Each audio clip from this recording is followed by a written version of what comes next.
This morning's Apache crash near the Strait of Hormuz is significant, not because the pilots walked away uninjured, but because of what it reveals about the operational tempo and risk level in this theater. Apache helicopters have been one of the US military's primary tools in the Strait, enforcing the naval blockade on Iranian crude shipments, hunting fast attack watercraft, and intercepting Iranian drones. The UAE has also used them to shoot down Iranian drone swarms. The cause of this morning's crash is still unknown as of this recording. The Pentagon and CENTCOM have not commented. Iranian state media acknowledged the crash without elaborating, and that silence, from both sides, is telling. Was this mechanical failure under extreme operational stress? Was it combat damage that hasn't been officially acknowledged? Whatever the cause, an incident like this, in this location, at this moment, has the potential to harden positions on both sides of the negotiating table. And that table is already close to breaking. Asterisk. At the core of every failed negotiation is one unresolved question. What happens to Iran's uranium? US airstrikes earlier in the conflict targeted Iran's nuclear facilities. The highly enriched uranium stockpile, believed to be the largest Iran has ever held, is now described as entombed underground following those strikes. The US position is non-negotiable. Iran must surrender that stockpile before any permanent deal is reached. Iran's position is equally firm. It will not give up its uranium without receiving immediate sanctions relief and the release of frozen assets. Billions of dollars currently lock it out of the international financial system. These two positions are, at this moment, irreconcilable. Iran is not going to hand over its ultimate insurance policy without guarantees it doesn't yet have. The US is not going to release leverage before its primary security demand is met. Mediators know this. Pakistan knows this, and every week this impasse halts, the economic pressure on both sides ratchets higher, meaning the next breakthrough, if it comes, will likely come not from diplomacy, but from exhaustion. Pakistan has emerged as the unlikely linchpin of this entire diplomatic effort. Islamabad has a rare quality in this conflict. It maintains functional relationships with both Washington and Tehran. It is not a Western power, it is not an Arab state, and crucially, it is a nuclear-armed country that Iran respects as a peer in the Islamic world. Pakistani mediators have been shuttling between capitals for weeks, trying to bridge the uranium forced sanctions gap that has paralyzed every other negotiating track.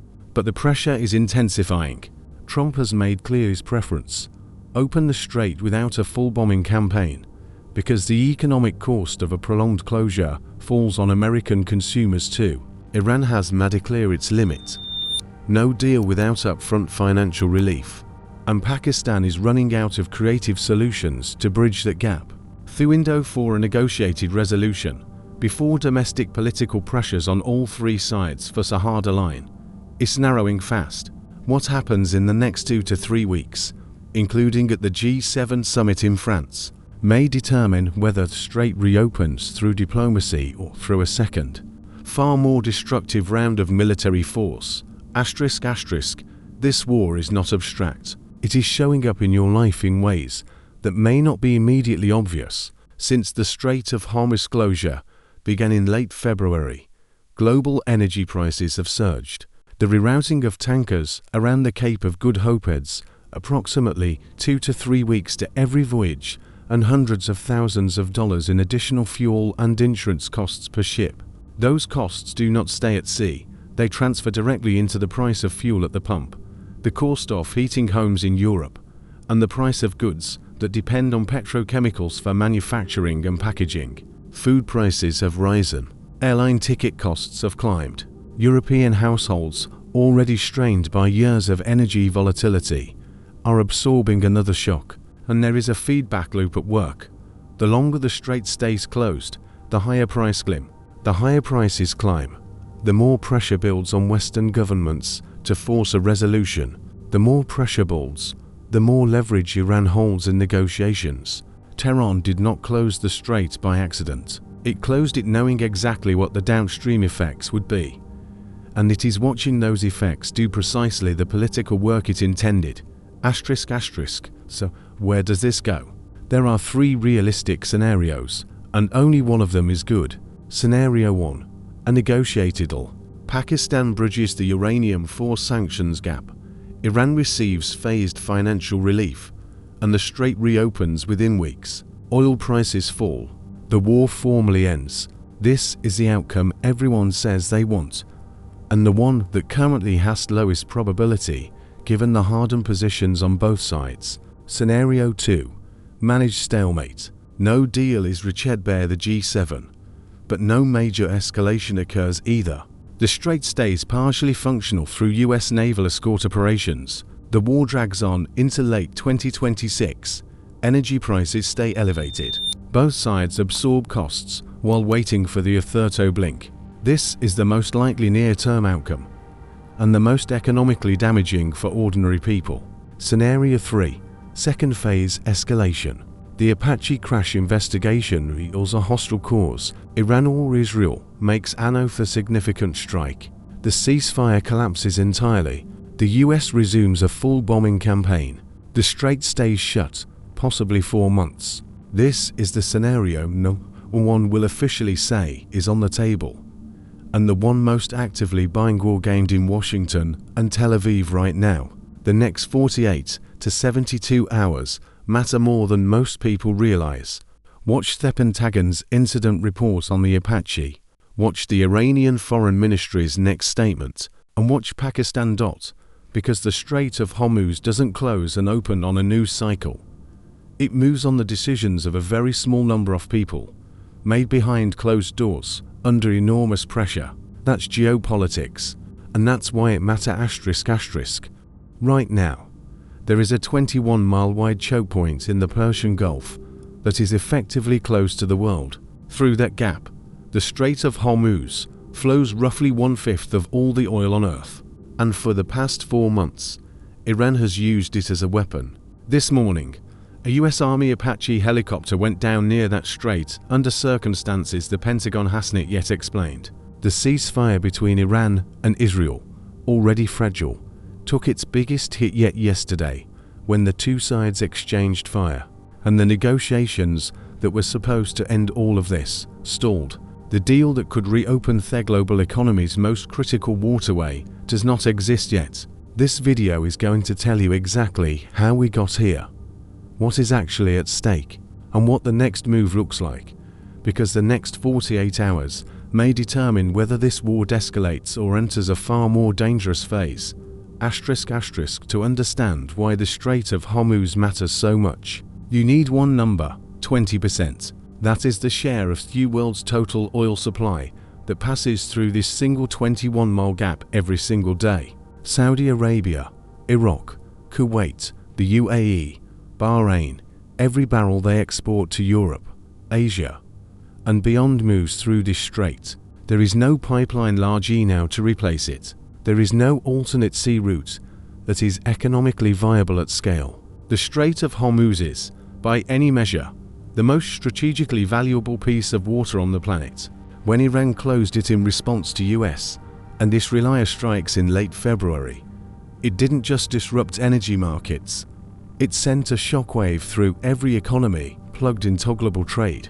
Oil prices spiked, shipping insurance costs exploded, and the tankers that were already en route turned around or anchored and waited.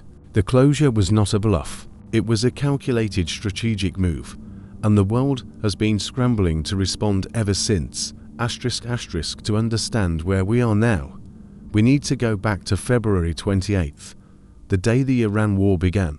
On that date, the United States and Israel launched coordinated airstrikes against Iranian military targets. Among those killed was Ali Khamenei, Iran's supreme leader, a strike that fundamentally altered the political landscape of the entire Middle East overnight. Iran's response was swift and strategic. Within days, the Islamic Revolutionary Guard Corps transmitted warnings to all vessels approaching the Strait of Hormuz. No ship was permitted to pass. The British Royal Navy confirmed the closure was not legally binding, but also conceded that safe passage could not be guaranteed. Shipping companies made the call immediately. Vessels turned back. Ports held cargo. The global supply chain froze at its most critical node. What had started as a military operation became an economic siege, and the US, having initiated the conflict, now found itself in a position it had not fully anticipated, fighting not just a military war, but a war over the arteries of the world economy. **** Iran's decision to close the Strait of Hormuz was not impulsive. It was the activation of a strategy decades in the making. Tehran has long understood that its greatest leverage over the West is not its military force, its geography.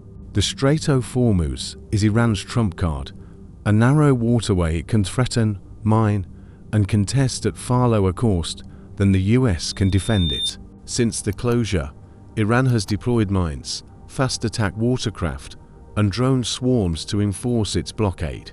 The US military, operating under what it calls Operation Project Freedom, has destroyed over 120 Iranian vessels and 44 mine layers in the strait, and yet the waterway remains functionally closed to commercial traffic.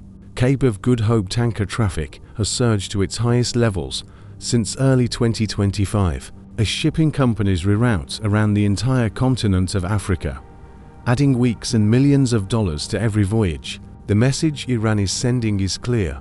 The cost of this war is being paid at the pump, in the supermarket, and in the monthly budgets of ordinary people in the US and Europe, not just on the battlefield.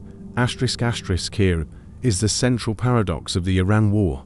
The US has enormous military superiority, and it is not winning. Since March 19th, American and Israeli forces have conducted a sustained aerial campaign, Operation Project Freedom, targeting Iranian naval vessels, drone infrastructure, and underground weapons storage. The US dropped 5,000-pound ground-penetrating bombs into underground bunkers. 10 war thugs and Apache helicopters have been hunting Iranian fast-attack craft daily. General Dan Kane, chairman of the Joint Chiefs, said the military would hunt and kill every Iranian asset used against the strait. And yet, the strait remains closed. Iran has absorbed the strikes, adapted its tactics, and held the line. Why? Because Iran's calculation is simple.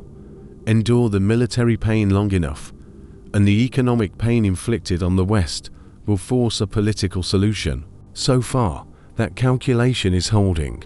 Trump himself has acknowledged Thebend, bomb Iran into rubble and the strait stays shut 4 months.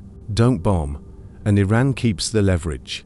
There is no clear military exit from this situation, and that is exactly why the next scene matters. ***.